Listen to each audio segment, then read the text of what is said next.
Hello my dear viewers, welcome back to my channel. Today in this video I'll continue with Karm Karak. In last video I have explained Karak, Karak के वेद और कर्ता कारक. That video link I'll drop in the description box. You can take from there. Now let's move on to the कर्म कारक. कर्म कारक इसका विभक्ति चिन्ह को है. Okay, which already we have learned in last video. कर्म कारक विभक्ति चिन्ह को.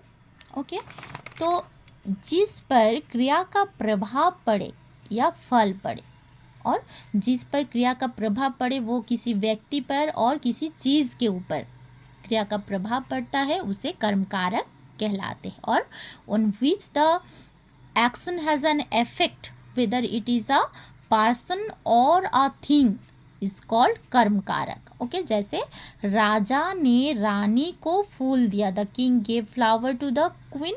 तो इस वाक्य में क्रिया कौन सा है? दिया और देना एक क्रिया है. तो इस क्रिया का प्रभाव किसके ऊपर पड़ रहा है? रानी के ऊपर. तो रानी को फूल दिया, तो दिया इस क्रिया का प्रभाव रानी के ऊपर पड़ रहा है. और को विभक्ति चिन्ह ऑल्सो इज दिया. तो को विभक्ति के पहले वाला जो शब्द है वो क्या होगा? कर्म कारक होगा. सी हियर, किसी भी वाक्य में जो विभक्ति चिन्ह हो उससे पहले वाला शब्द ही कारक होगा. तो को विभक्ति मीन्स कर्म कारक. तो को विभक्ति चिन्ह के पहले वाला जो शब्द है वो क्या होगा? कर्म कारक. ओके, और क्रिया का प्रभाव किसके ऊपर पड़ रहा है? दिया इस क्रिया के प्रभाव रानी के ऊपर पड़ रहा है, इसीलिए ये क्या है? कर्म कारक. देन श्री राम ने रावण को मारा. श्री राम किल्ड रावण. तो मारना ये क्या है? क्रिया. तो इस क्रिया के प्रभाव किसके ऊपर पड़ रहा है? रावण के ऊपर. तो रावण को मारा, तो मारना एक क्रिया के प्रभाव रावण के ऊपर पड़ रहा है, तो इसीलिए ये क्या है? कर्म कारक. और को विभक्ति मीन्स कर्म कारक. तो इसके पहले वाला जो शब्द है रावण, ये कर्म कारक होगा.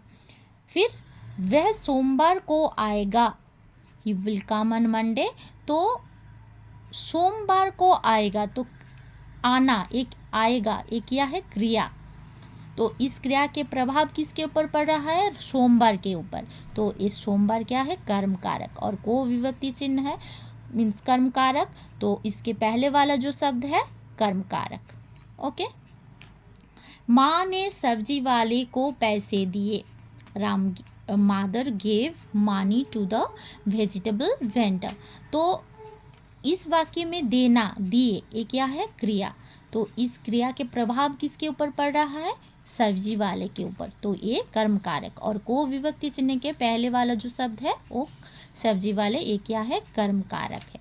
Okay, but if there is no को विभक्ति mark in the sentence, then यदि वाक्य में को विभक्ति चिन्ह ना हो तो कर्म कारक को पहचानने के लिए क्या करें?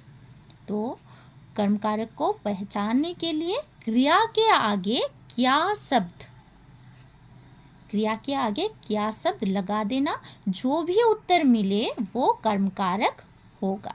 और इफ देयर इज नो को विभक्ति mark in the sentence, then what word should be put before the verb to identify the कर्म कारक. Whatever answer is received, it will deliver the कर्म कारक. So let's understand with some example. See here, Gita एक अच्छा गीत सुनाया. सुनाना एक क्या है? क्रिया है. इस वाक्य में कोई को विभक्ति नहीं है, को विभक्ति चिन्ह नहीं है. तो क्रिया के आगे क्या शब्द लगा देना होगा? तो क्रिया क्या है? सुनाया. क्या सुनाया? गीत सुनाया. तो गीत क्या है? कर्म कारक है. Okay, one more example. Ram सेब खाता है. यह भी विभक्ति चिन्ह को नहीं है. तो राम सेब खाता है सिंपली. तो खाता है, खाना, ये क्या है? क्रिया. क्या खाता है? सेब खाता है.